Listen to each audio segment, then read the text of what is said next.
It's about 333 years in the future, and we have empires that I wouldn't expect are still here. I saw that the HRE had expanded into England, had taken over parts of Hungary. Southern France was mostly under their control. The Byzantines have grown to their full size, it looks like. The Khanate is still out here. The East is about normal. But with all that said, let's get underway with some progressions. Let's talk about faith. As usual in 1066, we have Catholics being the main threat, the main winners usually, and it looks like with 866 counties, this still is true. As for culture, we don't stay too long just because at the end of the day, it's just information gathering. We mostly like to see what gross things happens, like the Saxo English. Just why? But they're a thing. Some random other cultures gone about. Greek has split up a little bit more, which usually you feel like the Greeks stay pretty solid with a Byzantine emperor. Do some new map modes in the form of economic map mode. Just seeing if there's anything new about. There's a ton new buildings in play. Looks like a majority of the ones that I thought would still been built have not been built, probably due to the fact that those cultures no longer, or religions no longer exist.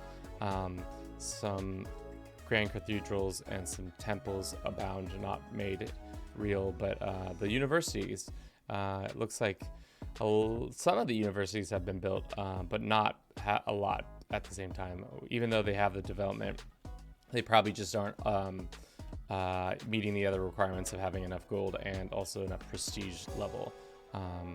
But you'll have to see the different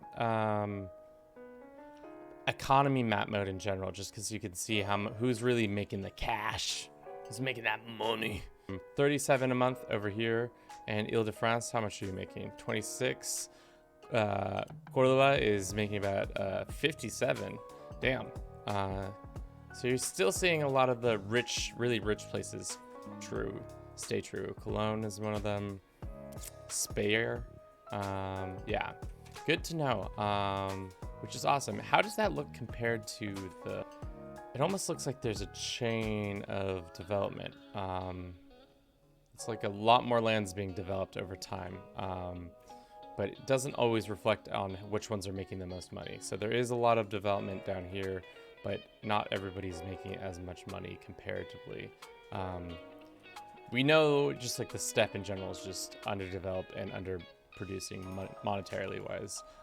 There's some brighter spots out there, but for the most part, it's pretty blue. Oh, that's not the color. It's pretty purple out there. As for our Empire map mode, obviously we have all the weird Mongol states that have been created. The Golden Horde, the Ilkhanate, Chagatai, all that. But we're also seeing the Holy Roman Empire expand into lands that they don't traditionally expand into. Like the fact that France, I'm interested in how that came about. 1131. So what happened around 1131? It looks like this man was conquered by Claimant, and then this man was installed by okay, that's not what we're supposed to be looking at.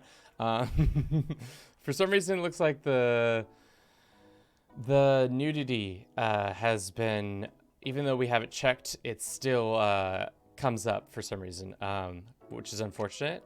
Good to know. Got to keep an eye out when we're looking at some of these people. So it looks like this guy inherited it, which makes me wonder if what in God's green earth is going on here. We have Czechs under French control. Why is that? How long has that been true? Does it show their liege? Oh, it does show their liege. Oh my. So we can see at what point the Czech became under when they're dead. Of Normandy, for some reason, became entitled to the lands. Because the lands are seniority based, I think. No, male preference. Which is funny because that's what I did in my first day of streaming. I started out as the Czech and took over France. And then we can go to some skills. I kind of wanted to see who's got the most skills. It's this caravan driver.